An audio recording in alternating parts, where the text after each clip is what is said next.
Good morning. I'm so glad you joined us at church today, whether on your computer or on your phone or however it is that you joined us. We're so glad you're here. And I don't know how you've been doing, but we've been at home an awful lot, and we've been having fun doing some extra cooking and lots of baking. We've made a lot of bread, and I wanted to talk about making bread today. The Bible talks a lot about bread. It says, it talks about really all the ingredients that are in bread. Is the slide up? I think it's on its way. Okay. Oh, there we go. Okay. So today we're going to make whole wheat bread in a bag, and all the ingredients are talked about in the Bible. There's flour, and the Bible talks about about wheat and the heads of grain, and that's what flour is made from. It talks about yeast. It talks about salt. We're the salt of the earth.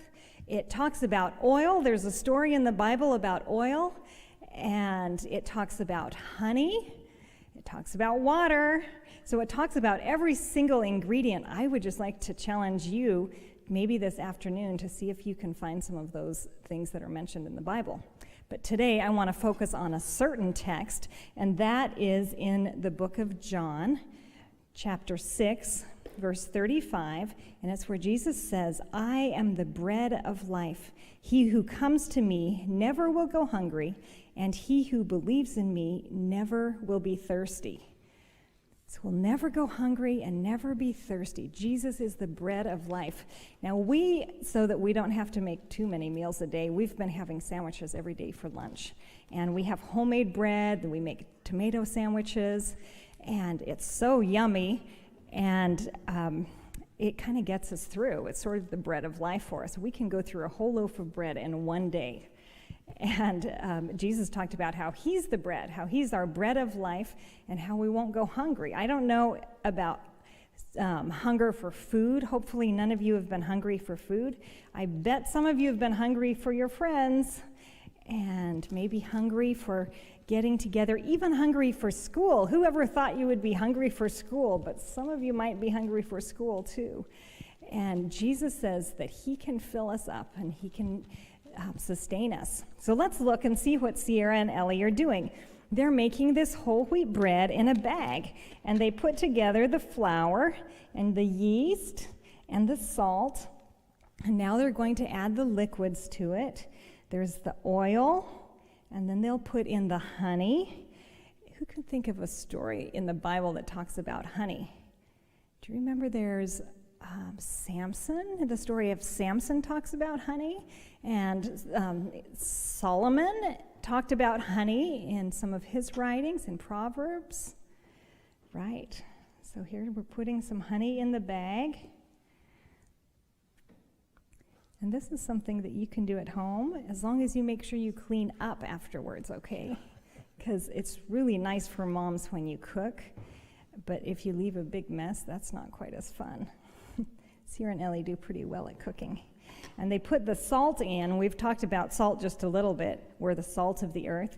One time I made bread, and I forgot to put the salt in it. And girls, how was that tasting? It was really bad. It was.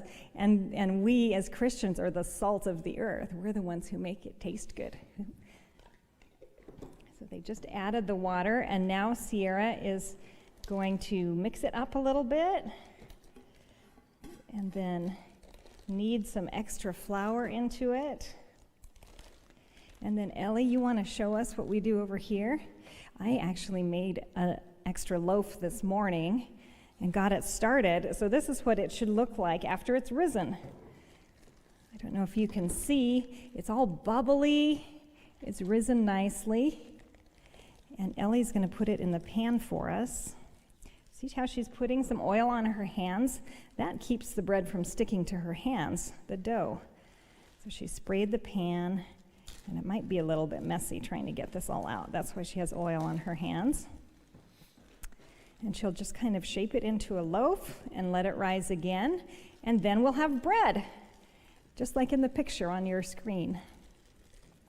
So I hope you get a chance to make this bread this week or in the upcoming weeks. And while you do, I want you to remember and think about all the lessons in the Bible that are involved in making bread, all the different ingredients. Most of all, I want you to remember how much Jesus can fill us and make us so that we're not hungry for all the different things, and how we'll be okay as long as we have him in our lives.